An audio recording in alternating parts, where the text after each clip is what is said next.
Hello, everyone. So we'll begin the meeting now. It's just after 7 p.m. My name is Tracy Tang, and I'm currently the acting heritage planner at the City of Windsor. I'm happy to welcome you all to the Walkerville Heritage Conservation District Stage 2 Plan and Guidelines public meeting. And I would like to start off by thanking you all for being here, taking the time out of your schedules to make it out in person to our event, and for your interest in this project. Some of you may have attended in the past. We had an event here in the same venue in November 2023, then in November 2024, and now we're here again, November 2025. The next slide, please.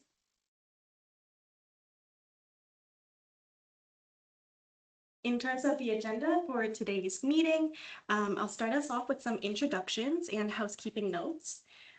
Following that, we have Dr. Marcus Letourneau and Dr. Bray. Dr. Letourneau will be refreshing us on the Walkerville Heritage Conservation District Study, which was stage 1 of the project, and what our findings, results, and recommendations were coming out of that study. Dr. Letourneau will also provide an overview of what we could expect for the stage 2 project, which is the plan and guidelines.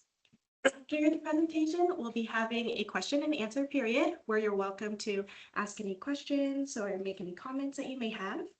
And following that, we'll have an interactive workshop with some different activities to solicit your input. Next slide, please.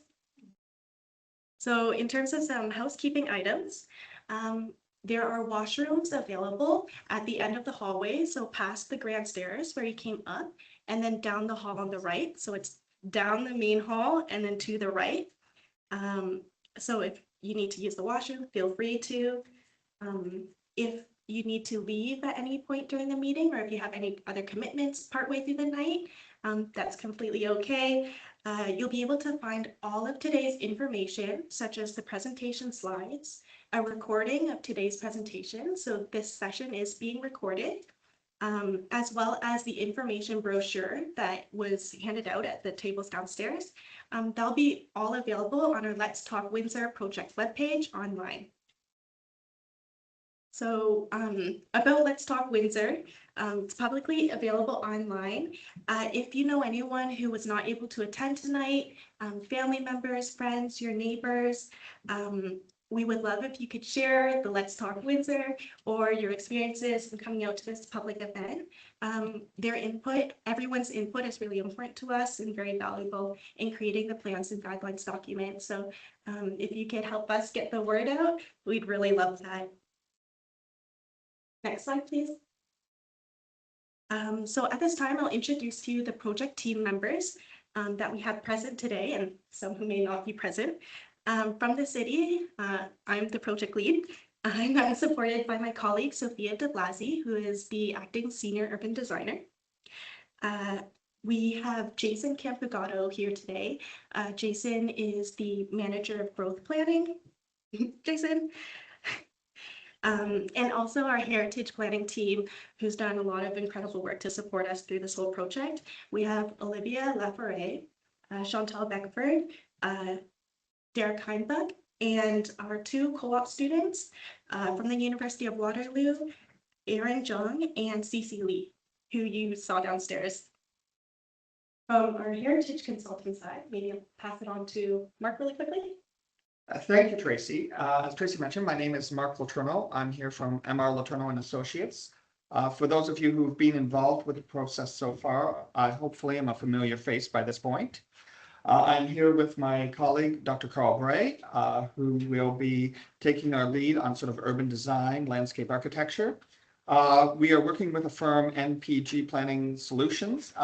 Denise Horn is our lead, but unfortunately she couldn't attend tonight. Patrick from our office is also here.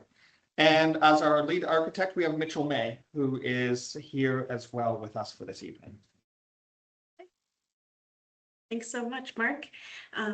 So we were able to retain Mark, Carl, and their sub-consulting team because they're very experienced and they have a lot of expertise in the realm of heritage planning and specifically heritage conservation districts. They were a part of our Walkerville districting plan a few years ago, and they were also our consultants on the stage 1 of this project, which was the study phase. And we're very glad to have them retained through stage 2. Okay, and with that, I'll pass it on to Mark. Thank you so much, Tracy. How many people here did attend some of the previous meetings? Just raise your hands. So a good number of you. So for those of you who are new to this process, we'll go through a little bit of the findings of that first phase. We're going to talk a little bit about how an HCD process works. And we're going to talk a little bit about what we're going to be doing in phase 2. So starting off with the basic, a heritage conservation district is essentially a special place. Next slide, please. It's about a place that has a unique character, a unique feel. Generally, it's a specific concentration of buildings, structures, and landscapes. It's more than just those individual buildings. It's how they are tied together. And there's a sense that you are coming into a special place when you come into these sorts of districts. And there's a lot of the language on the slide actually comes from the government of Ontario. It's this idea that there's a distinctiveness, which actually enables it to be distinguished in some way from the surrounding neighborhoods. Next slide, please. A district process, and it's one of the really important things that we try to reiterate, is actually dictated by the province. The province has specific requirements under the Ontario Heritage Act, both for the content of a heritage conservation district study. And we'll talk a little bit as well as what a plan and guidelines document must include. So one of the big things that changed in recent years is that a potential heritage conservation district must demonstrate that 25% of the properties meet 2 of the 9 provincial criteria. And there are very specific components in the study. There's a policy framework and analysis. And as part of that, we make recommendations on potential changes. There's a historical overview about the area. There's a really detailed inventory and evaluation process. And actually, out of that, we have to make a recommendation about whether or not we think an area should proceed to the planning guidelines phase. Are there enough properties that actually make it eligible for that phase? And look at some of the tools, objectives, and basically what do we want our area to look like going forward. And as part of that, we create a map of the district area. As Tracy mentioned, a lot of this material is available on the Let's Talk Windsor page, as well as there's actually a 2-volume report on the page which shows the results of the study, as well as the results of sort of that initial inventory. Next slide, please. So this process took place from November 2023 all the way through to May of this year. Again, recognize some of the faces around the room, and again, thank you for coming. A lot of this reflected what we heard from the community, what we found using the provincial criteria. This was actually not the first effort to do a heritage conservation district study. There was a previous study in the 1990s, which did not proceed. So a lot of work has been done about the area. And ultimately what we found is Walkerville really is a very special place. Next slide. So when we started out in the study, that black line was the study boundary. And you can sort of see red and blue properties. These were properties that were already identified as having some form of cultural heritage value. The blue properties are those that were designated under the Heritage Act. The red are what was called listed. You'll see a yellow one too, which is actually the distillery. And the distillery actually included both designated and listed components. So that's why it was kind of an interesting color. And we looked very carefully at some of these areas. We looked at, was the research correct? what sort of information can inform going forward. And next slide, please.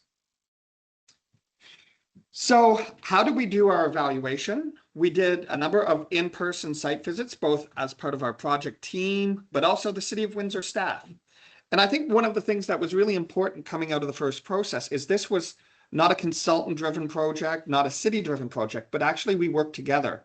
And we took a lot of feedback from those of you who were here to create that study.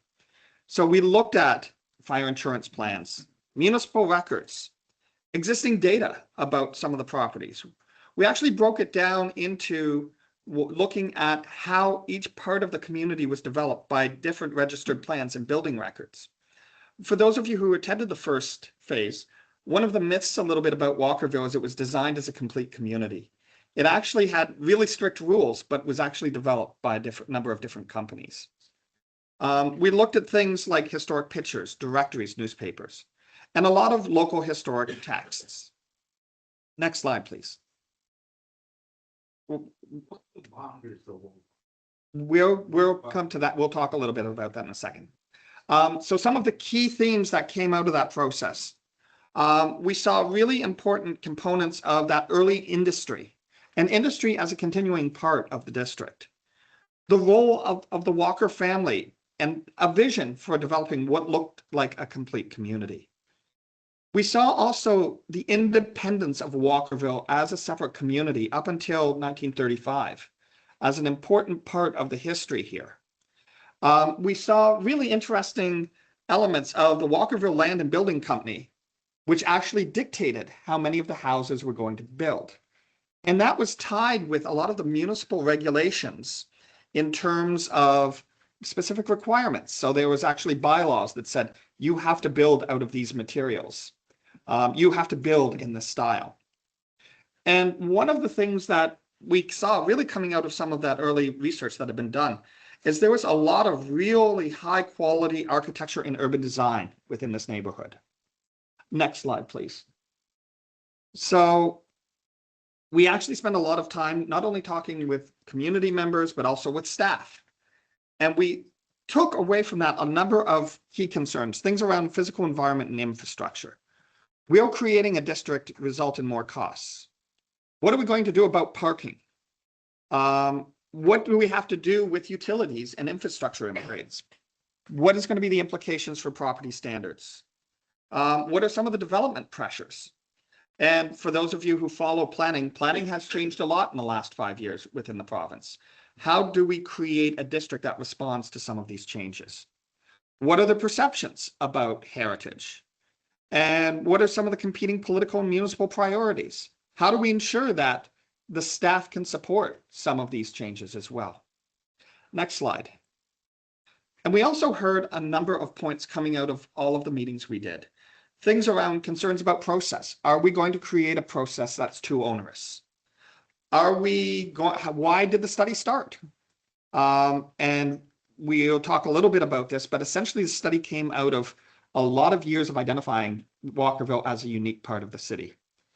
Do I have a say in if my property is included or not? Can I appeal this?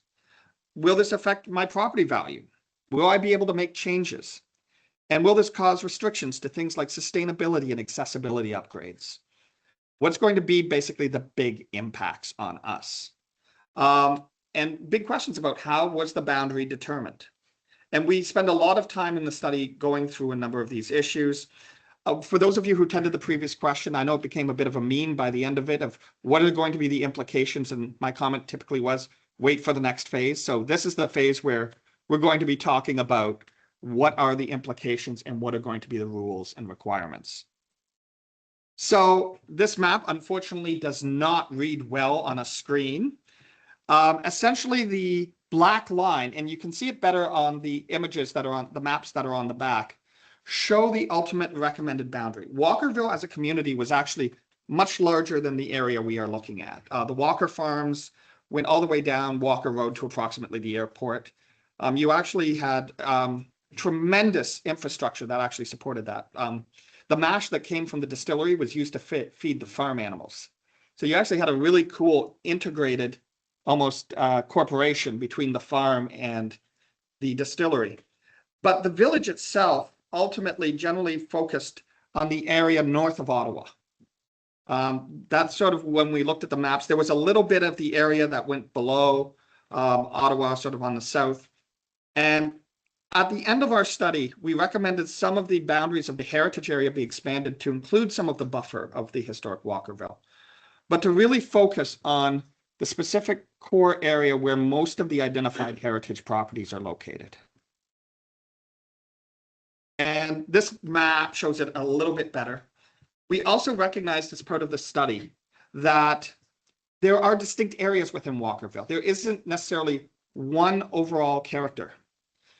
Some of you may recognize that these sort of relate to the boundaries out of the districting study or the community improvement plan for Wyandotte. And that's actually very deliberate. We noticed that each of these areas had a bit of a different character. And part of going forward, part of our recommendations are you may actually have to treat some of these areas a little differently. You may have to have, for example, you have an active industrial area. It won't have the same rules necessarily as a residential area. So these are some of the things that we identified through that study phase. Just in terms of numbers, when we started the study phase, we had over 1,300 properties to look at. Ultimately, we recommended a boundary that included about 742 properties. We actually used a higher bar than the provincial test, which was 2 of those 9 criteria. We said we want 30% of properties to meet 3 of 9 criteria. And actually using that 3 of 9 criteria, nearly 70% of properties meet the provincial test. So there was a huge concentration of properties that would meet a justification for the creation of a district. So we brought this forward to council with several key recommendations. It was recommended that council proceed with the planning guidelines, that the boundary, which you can sort of see at the room, be recommended as the boundary for the district. But we also recommended a number of policy and processes changes. And as part of the planning guidelines phase, we can actually recommend further changes to basically manage the area much more effectively. And one of the things that we really like to reiterate is this is not about stopping change. It's about managing change in a way that respects the character of the neighborhood. And that's a really important part of the process we're going to be doing today. Next slide, please. We actually identified several properties, approximately 20 properties that were outside the boundary we recommended be looked at for individual property designation. We looked at very specific objectives within the plan itself, within the study itself, and those are available online, but also creating what's called a statement of cultural heritage value or interest for the district, which would help guide that work going forward. Next slide, please. So this did go to council, as Tracy mentioned, in May. Council approved proceeding, and there were some questions back on, how can we ensure going forward that the community is active and involved and actually is part of the process. So we're going to talk about a little bit of the process of the planning guidelines, but a couple of people have said, I've got a lot of ideas, I have a lot of concerns, and we really want to hear that, particularly at this phase. Next slide, please. So this brings us to the plan and guidelines stage 2. Next slide, please. Like a heritage conservation district study, the province identifies what we must include. A number of these things come out of the study process. So the objectives actually come from the study that we developed. The statements come from the study. Same with some of these attributes, and where a planning guidelines has the most impact is on the last 2 points. The policy statements, guidelines, and procedures for achieving the objectives of managing change, and processes for alteration and permitting. So going back to the question that we've often received, what is this going to mean? We actually, as part of this process, want to know what you want it to mean. We're actually here to ask tonight what you want regulated. What level of regulation? How would you like some of these processes to work? What has worked to date? And a number of you have heritage properties and gone through.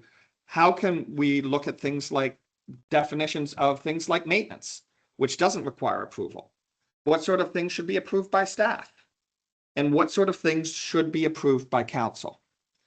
There are some things that we don't have any control over.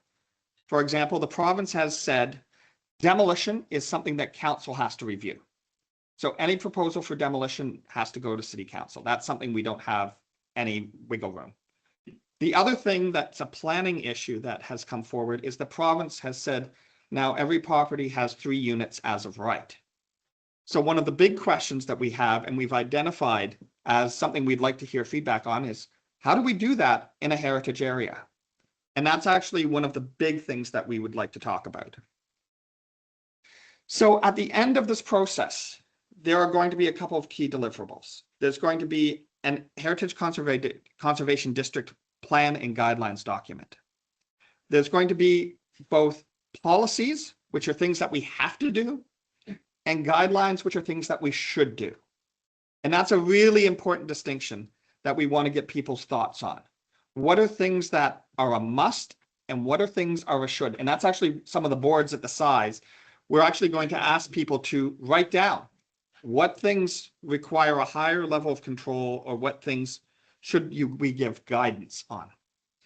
We're going to provide at the next meeting a inventory. We're going to be bringing all of the details about the properties, those 700 properties, and give an opportunity for you to actually look at your properties and see, did we get everything correct?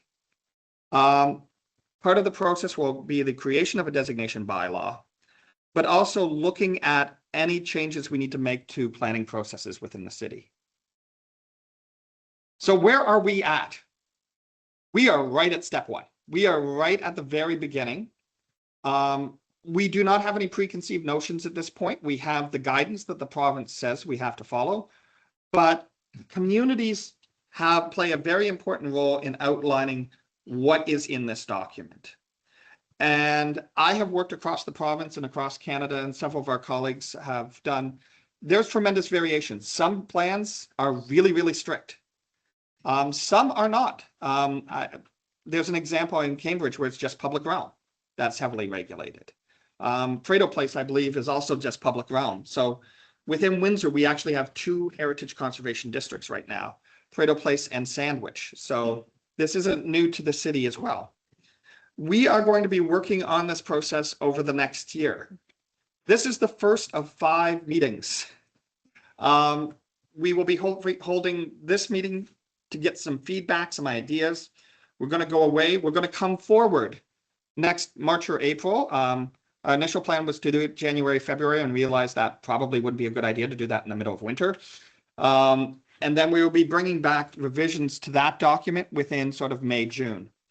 The report will then go to the Planning and Heritage Committee and then to Council. So there are lots of opportunity for feedback. And if you don't feel comfortable talking in a venue like tonight, please pick up some of the pamphlets. My business cards are around. Please don't hesitate to reach out to myself or Tracy with any questions. So again, this is just another sort of example. This is from the province. We are just at that transition between stage 1 and 2. So there's a lot of work to go and a lot of work to do on this process. So what have we heard already? One of the big things that we heard through this process is we have to recognize that Walkerville is a living community. And a lot of the heritage districts we've worked in across Canada, that is a concern from the community. We are not living in a museum. We are living in a place where, for many people, their home is their biggest investment. People need to integrate, my parents are of an age where we're looking at accessibility on their house. So these are the things that we have heard, that whatever we do, this has to be maintained as a living community where people can grow throughout their different stages of life. We've heard a lot of questions about how do we do things like additional dwelling units that are now required or permitted as of right, I should say, but also how do we consider appropriate infill? Lot consolidation was actually identified as part of the study phase as a concern. What do we do with the laneways? I've heard a lot of questions about, do we focus upon parking in the laneways? Do we do lighting in the laneways? I've heard already a bit of garbage in the laneways, these sorts of things. Safety in the laneways. So this is something that we have heard.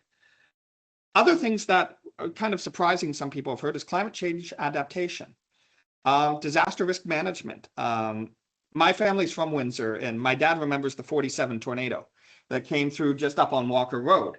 You know, how do we plan in a community for these sorts of events? Carl worked in Godrich after the disaster there. And that's one of the things that we're starting to see is how do we plan for the worst? Accessibility, sustainability. And a big thing we heard a lot is public realm improvements. How do we ensure that whatever is done in the public realm reflects the community interest? We've heard a lot of questions about process and implementation. What is the difference between a policy, and I like to use, that's something we must do, with a guideline, which is something we should do. So some of the boards that are around are actually asking people to think about what are things that we must do in this neighborhood and what are things that we should do, we should help guide.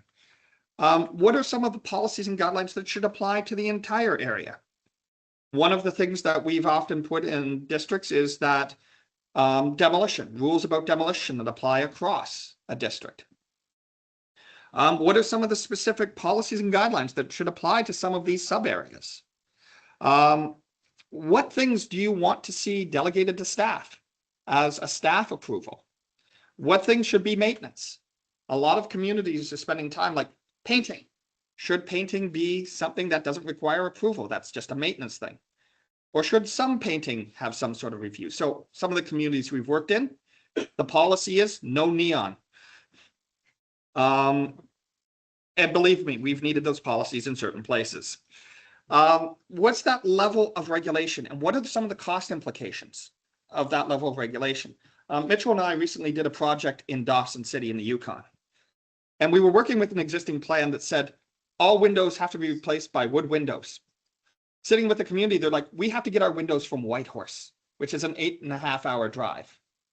Perhaps we need to look at something different. So these are sort of some of the things that we want to hear about these questions and concerns. What should be some of the requirements for contributing, non-contributing, and vacant properties? And how should the Heritage Conservation District interact with those heritage area? For those of you who attended that first phase, the heritage area is almost like a buffer around the district itself. So we took the comments we heard and we did expand the heritage area a little bit as part of that process.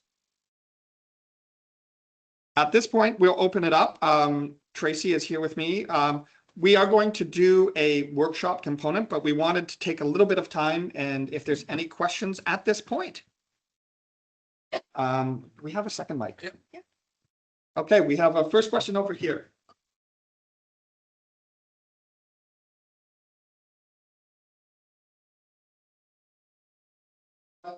Mark, but you mentioned that policy guidelines.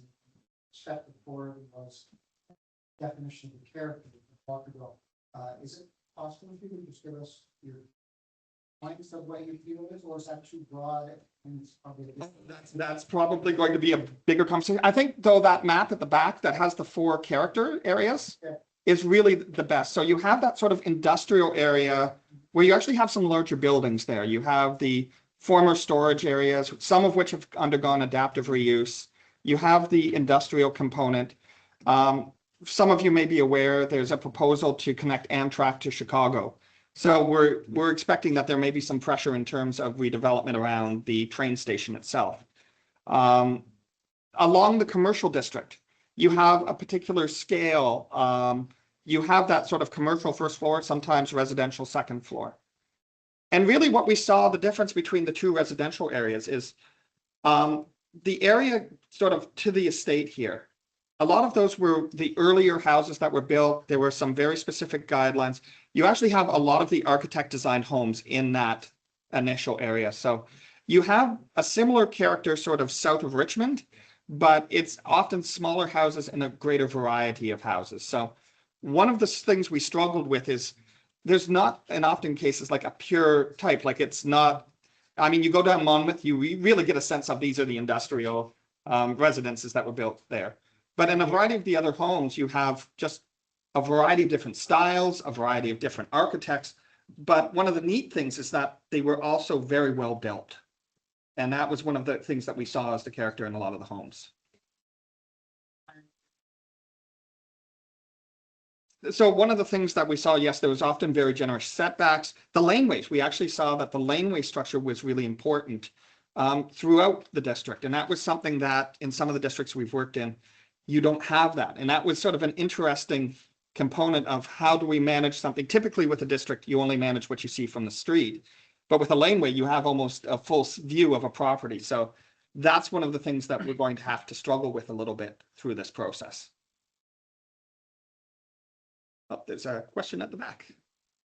Thanks very much for driving this process.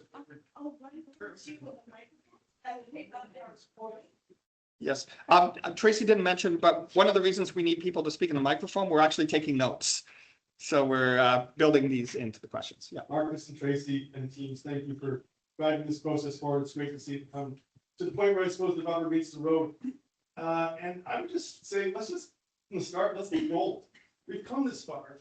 Let's not go. There's been a lot of public consultations. If we're going to do this, let's do it right. Let's do it seriously. This one thing in particular, something I'd like to mention is the quality of building materials. And you mentioned that earlier in the presentation. And it's been such a shame to see the use of, for example, stucco to cover over some of the really unique brick buildings in the area. And so I would argue and suggest that it's in all of our interests to really insist that when it comes to at least the facades of the homes, that we encourage and indeed make it mandatory that you're using materials that are sensitive and consistent with the character of the neighborhood. And that would include using brick or wood rather than using stucco, which really just makes it a very sort of LaSalle to come see anywhere suburban Canada feel. Let's do the things that really make this neighborhood worth living in. Protect all of our property values. So thank you. Thank you. Very great point. I mean, one of the things we found in the study, the town of Walkerville actually passed a bylaw saying you must build out of these materials. So that was one of the things that we found to that point. That's one of the reasons you have actually a number of consistent materials used in very creative ways.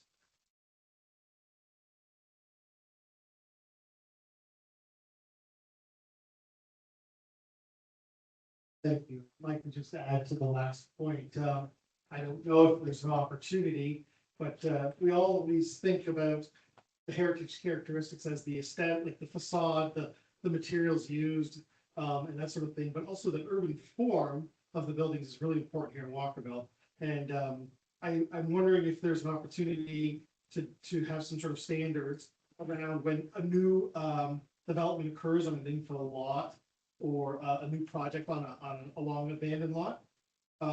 If there can be standards and say form-based zoning of a type to influence, the form of the building, but also where the parking goes.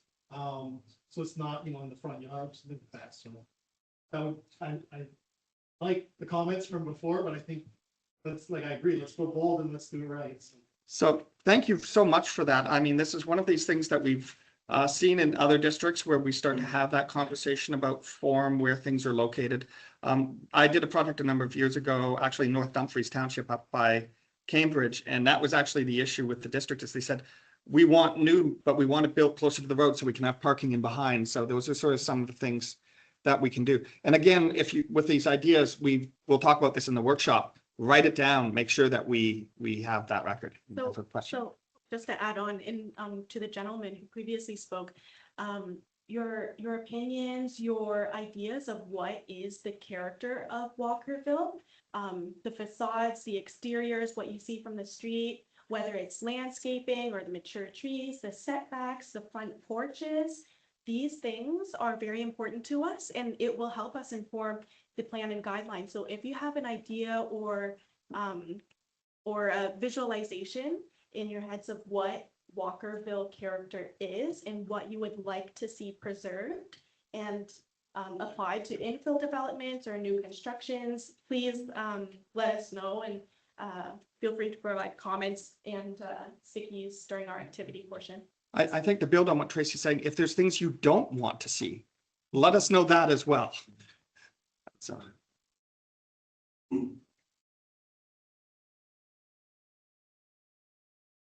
I'm thrilled to see laneway management included in this here. And Walkerville, the laneways are very important to us. Council has historically divested maintenance funds and just this maintenance period of the laneways. To the point now you drive around and all you see is like garbage cans because our garbage is moved to the front technically, for example.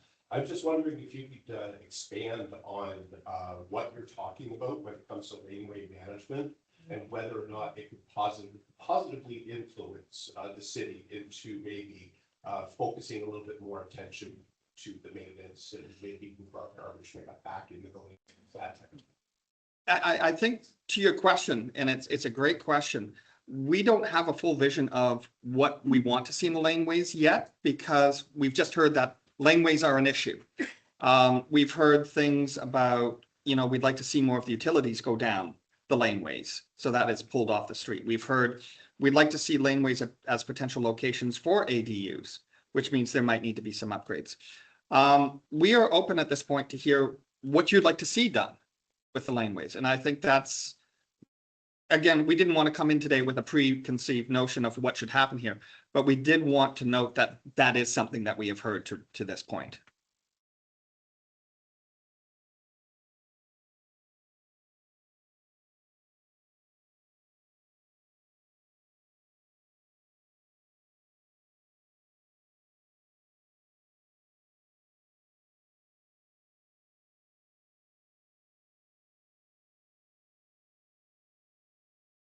I think there's a gentleman over there with a question.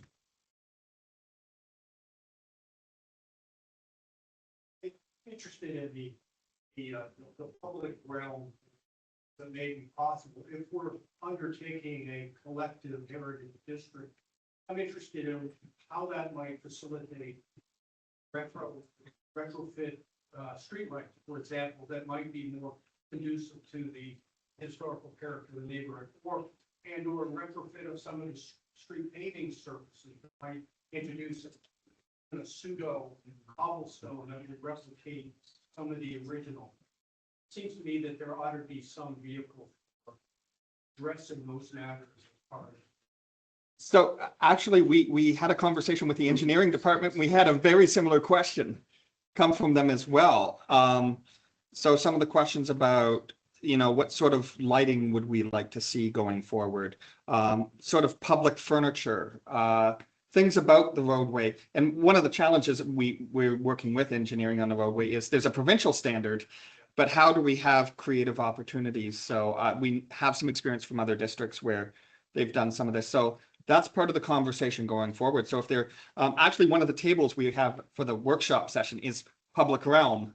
So we'd like to actually get people to write on and add things about what they'd like to see.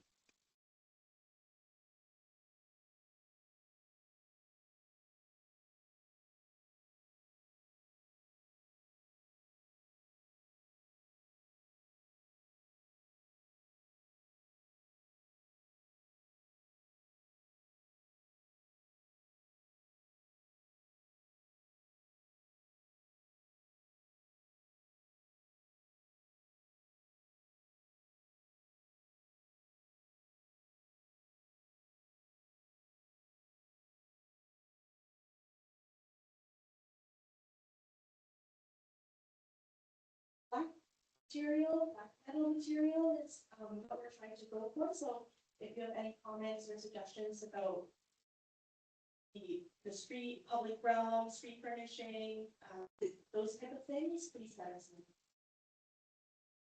know.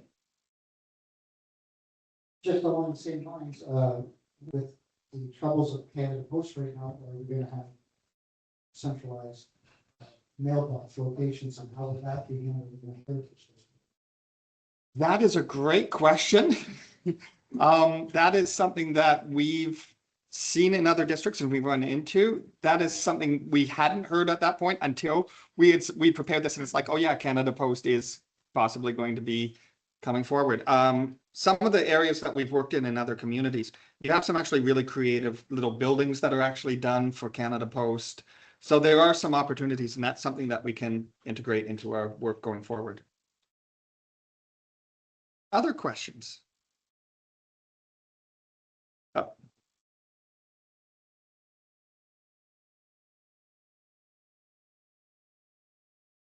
Hey, good evening. So I think it's great, urban language. One thing that's, my goal is, traffic calm. I hope that's included in the plan. Two, I don't know where. Yeah. Okay, great. We will consider on that. So we'll raise these topics up to our, yeah, so our consultation. I believe they're doing studies and, traffic calming issues with anyone.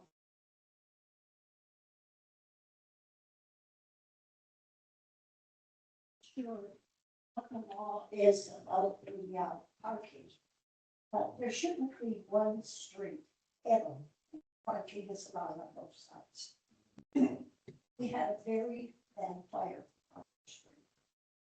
Trucks really had dinner.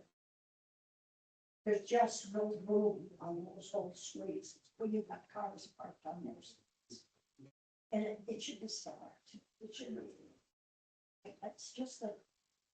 I know because my grandson was a fireman. He's a fireman. He said we couldn't get. Yeah, so, I do know on Flagstone, at least, at the end, at the cul-de-sac, where it, intersects kind of like a railroad, that is, it does have parking on both sides of the street. And it's very tough to get through there, so I totally agree. We'll filter that comment in through our general staff meetings to the right team. I was told that there was a petition went out. I never saw it, and I'm in. So. Perfect. So absolutely, some of these things, some of these comments, thank you for them. Some of these things we can do from Heritage. Some of them, as Tracy mentions, would be broader conversations with staff. But if there are these types of concerns, we do have, and we'll talk about this in terms of the workshop, we do want people to get these ideas down and comments down so that we can bring them forward. Are we going to take a look at the past and see what Walkerville used to look like and maybe try to copy some of those things? Like, I don't remember cobblestone streets, but I remember brick streets. When Windsor annexed Walkerville, they paved over the bricks, but the bricks look really good. But And there's a few. we should look back and see what we can bring back. Perfect. And that's actually something that we did a little bit in terms of the study. We looked at some of those historic landscapes. I'm not sure if the study actually has a number of photographs. We were actually very lucky to get some of the Walker archives actually had the books that they were using for advertising. And you have a lot of those details. Some of those bricks. To the old timers. Yes, exactly. Too bad we can't bring back King Edward's.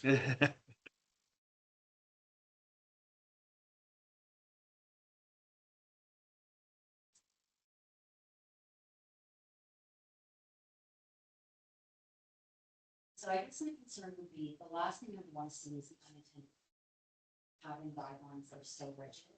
They discourage people from investing in the properties and maintaining them.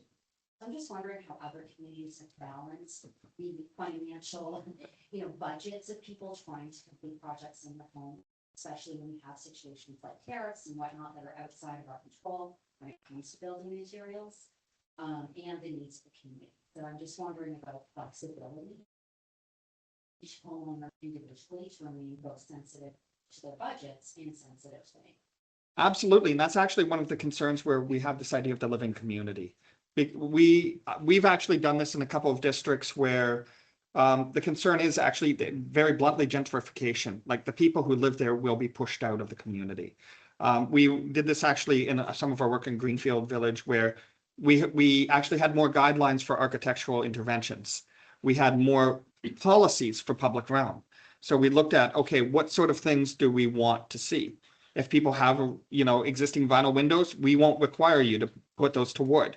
If you want to, here's how you do it. So integrating some of those sorts of policies and processes and hearing about where, in your case, if you had a project and there are pressure points, we want to hear about those pressure points and really some of the issues that you ran into. And trying to figure out, if people have done projects and had challenges, we want to hear that as well. Ultimately, at the end of the day, what I often say with these plans is this is a community plan. So our hope at the end of the process is it's a plan that works for the community. So I this is a great transition to actually the workshop component. Next slide, please. Next slide. We're going to actually turn a lot of this over to you as the people who live here. So we have a couple of different activities that will be going on simultaneously. Tracy and I will be available if people have direct questions for us that you didn't have a chance to answer. But we've set up at this end of the room 4 tables. One is a table focused upon, 2 are tables focused upon public realm. What are the things you'd like to see in the public realm? What are the concerns with what you've seen in the public realm? What would you like to see? What's that future vision for what was here? The other one is sort of what we call big issues and big opportunities. So we are things like infill, ADUs, cost. We would like to hear some of these comments, some of the issues. We have a number of boards, and we have boards down at this end, also in towards the bar. Unfortunately, we don't have the bar open. There's a couple of activity boards where we have sticky notes, we have markers. We want people to actually give us some of that input on what should require council approval, what should require staff approval, what should be considered maintenance, what should be considered within the policies, those things that must be done, and what are things that should be done. So to your point about that intervention, where is that line between being too rigid but being too loose where anything goes? A great example is if you actually go up Yonge Street in Toronto, there's a transition between, I believe it's Vaughan and Richmond Hill. You have a heritage district that's cut down the middle. They have different requirements, and one you wouldn't know is the district, and the other you would know is the district, because they've had that different level. So those are some of the things we're trying to figure out at this point. There are some, again, general comment sheets and boards for things that we didn't cover at this point. And we will be, through the Let's Talk Kingston page, putting up an opportunity for survey, an opportunity for, if you go away and go, oh, I forgot about something, a great opportunity. So a couple of examples, next slide. These are just sort of some of the things that you might think about. Should new construction require council approval or staff approval? Garage or garden shed demolition. What happens if you're removing a decorative feature? You want to replace a porch, a window or door replacement, re-roofing. Should, for example, black asphalt to black asphalt be considered maintenance? Cladding and siding replacement. If you're replacing in kind, is that okay? What if you're replacing with a new material? Painting, fencing, signage. And these are just sort of some of the examples, but we want people to think creatively at this stage. Next slide, please. Oh, sorry, that's some of the things that we've seen in terms of positive things that we've actually seen within the community. This is a great example of a before and after where, you know, this is a very subtle intervention, but one that actually improves the building quite a lot. Next slide, please. Repainting. Repainting actually can bring out the character, but it might be something that is strictly a staff approval. It may be something that, you know, we have to have a bit of a conversation on. Next slide, please. Again, roofing replacement. Cedar shakes are a great example. Good cedar shakes are really hard to come by now.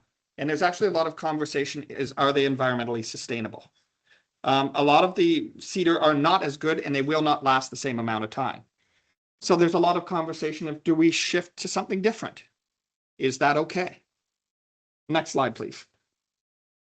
Recladding. To the question about what is an appropriate cladding? Who should be responsible for overseeing a recladding? I've actually had a question tonight about decladding. What happens if you want to take the stuff off and see what's under? And there's been cases in most communities where a brick building has been covered with stucco. What are the condition of the bricks underneath? So these are some of the questions that we want to try and get a handle on. Next slide, please. And what happens with alternative replacements? Sometimes they can be done in a very sensitive way. What is the level of regulation and control? And these are the questions that we're hoping to ask. Next slide, please. And sometimes, you know, very subtle changes. How do we want to regulate material replacement, such as like for like? So these are sort of some of the big questions that we have. Next slide. So we have set up boards in the back room, and there will be staff and people here. We've set up boards down at this end. Tracy and I will hang around at the front, and we have the tables where there's an opportunity for people to bring their thoughts. We wanted to thank everyone for coming. We will be here for the next hour or so. So again, this is the very early stage. Please give us your thoughts, questions, and concerns. Thank you.